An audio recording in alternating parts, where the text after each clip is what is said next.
Justin, how are you today? Good, how are you doing? Great. Can I get you anything to drink? Oh, I think I'm good. All right, have a seat. Thank you. Coming all the way from Iowa. Wow, must have been quite a trip. Yeah, my flight just got in, so my flight went well, so everything's going good.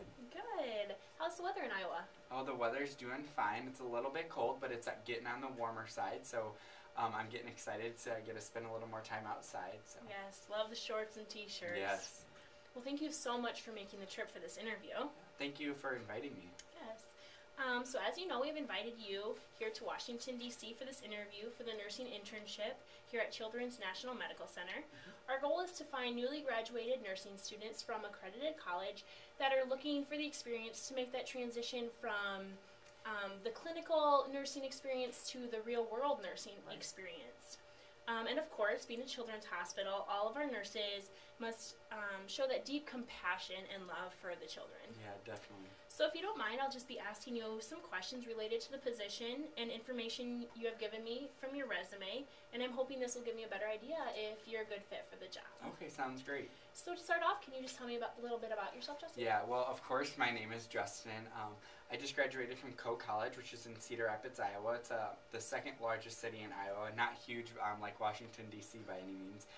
But I'm from a small town, Clinton, Iowa. It's right on the tip of Iowa. And I have, me and my mom and my dad are pretty close, and I have one sister who just is in graduate school in Chicago. And I'm really close with my parents, and my mom is actually a nurse too. So. Oh, wow. So it sounds like you're really close to your family. Do you think the distance from Washington, D.C. to Iowa will be an issue? No, I think I'm just kind of ready to get on, get a little new experience, a little new chapter in my life. Yes. So why exactly are you interested in this internship? Well, I'm really interested in this internship to get experience. I think that I've had a lot of clinical experience so far, and I just kind of want to get to that real-world nursing to see what it's all about, just to get my feet wet. Yes. The experience is the best thing to do to become that great nurse. Yeah. I see you went to Coe College in Iowa. What are some of the qualities that you feel you gained while in the nursing program at Coe that some other nursing students might not graduate with? Definitely. Well, one great thing about Coe is that we have a really interactive classroom. All of our nursing professors expected us to have the reading done, expected us to know what was going on, so that when we did have class time, we could break up in smaller groups, get that critical thinking, because that was one huge thing that they wanted to craft us into critical thinkers, so in situations we could be the first to step up and just kind of prove it. Also, we had a one-on-one preceptorship while I was in the nursing program at Coe, and so that was really nice that I just got to pair up with one staff nurse and get all my experience that way. Not many students get that chance. I mean, a lot of the larger colleges, it's a 10-to-1 ratio with the preceptorship. Yeah. So with that one-on-one preceptorship, did you relocate it in one position, or did you get to rotate floors in the hospital? Yeah, actually, I got to switch every semester. In some semesters, I would switch in the middle of the semesters, like the psych unit, a little bit smaller. But then I kind of got to craft it myself, whatever I was really interested in. I got to spend the most time there, and so I know my senior year, I chose to do the pediatrics because I was really interested in, that's where my heart was, to help the little children. So. Yes, we love the children. Yep. Okay, well, it seems like you have been involved in a wide variety of leadership roles while at Coe. How do you feel that this involvement will help you in the future? Yeah, definitely. I think that one huge thing, I was the student body president at Coe, as you probably saw from my resume, and I was also the president of the Student Nursing Association. I was also in a fraternity, the vice president, and also the secretary. So I had a wide range of duties while I was at Coe. But one of the main things for me was when I was student body president, I was kind of the communication between the students and the administration.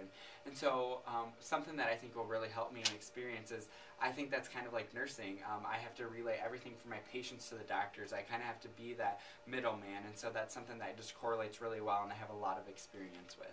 Yeah, that is, very related. Mm-hmm. What would you say the most stressful situation was within all of those leadership roles? Well, probably the most stressful situation is just time management.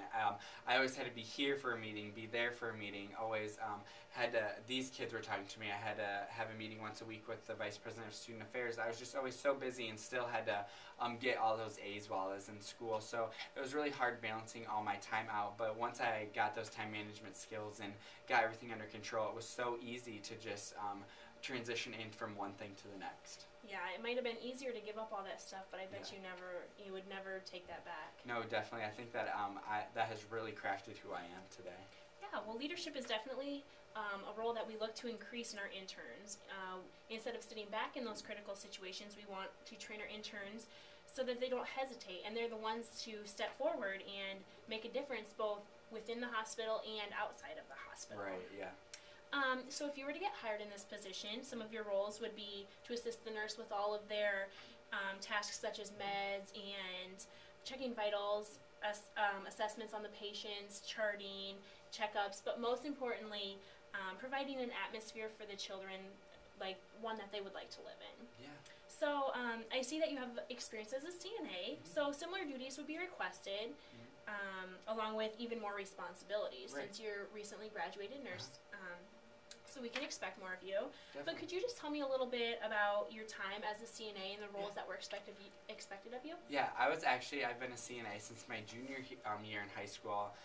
So I got hired to be in a telemetry unit, a progressive care unit. So I had a lot of cardiac patients. And then when I got to progress and I went to college, I would always come home for breaks or come home during summer, and so I got to just kind of float around in the hospital I wanted because I was kind of on a PRN status. So whenever they needed me, they'd always give me a call. So some of the great experiences that I've had is I got to float everywhere in the hospital. I've been anywhere from the ER to the operating room, to the cardiac units, to the critical care units, and the pediatric units. I've just had so much experience, and some of the duties I had to do was take vitals for the nurses, pass meal trays, get the patient's garbage, answer call lights, just kind of be there for the patient and help the nurse in any way that I can, and be anything that I was asked of, just be sure that I succeeded and did everything to the best of my ability. Yeah, I know as a nurse, we really appreciate the CNA's help. Sometimes it can be dirty work, but it's definitely rewarding. Definitely. So as a CNA or in your clinicals at CO, did you ever come across a patient that would not listen or cooperate with you? And if so, what did you do in that situation? Yeah, I think we've all had those patients that wouldn't cooperate. But some of the tests that I have found that have really helped me to get patients to cooperate is just sit down with them and talk with them. Find out what's going on in their life. Be that person that they want to talk to, because most of the time when somebody's uncooperative, there's something underlying there that they're not telling anybody. So if you just sit down with them, get personal with them, they'll tell you their story, and they'll kind of just tell you what's going on with their day and what's going on with their life, and you can get to the problem, you can get to the bottom of it, and then by the end of it, then they're very cooperative. They always want to be there and help you then, and so just being there for the patient is what I really think is key in this situation. Yeah, I definitely agree. Sometimes, they're just lonely and just need a friend to talk to. Yeah, and as a nurse, that's a great thing that we get to do, is just kind of be there to be their friend. Yes. So. Not only are you working with the patients, as we just talked about, but you're also working with other CNAs, nurses, doctors, patients' family, and so on. So what do you feel are some of the most important characteristics that you have to have when working with such a variety of people? Yeah, I think the main characteristic that you need is communication. You have to be able to let the patient know what's going on in this situation, the little children, but also talk to their family to what the nurses are telling you, so that they're educated and they're not worrying too much about their kids, and just knowing all that. So I definitely think the key is communication, just being there whenever you need, and just let people know if you need help, or if people need help, just tell them that you will help them and be there for them.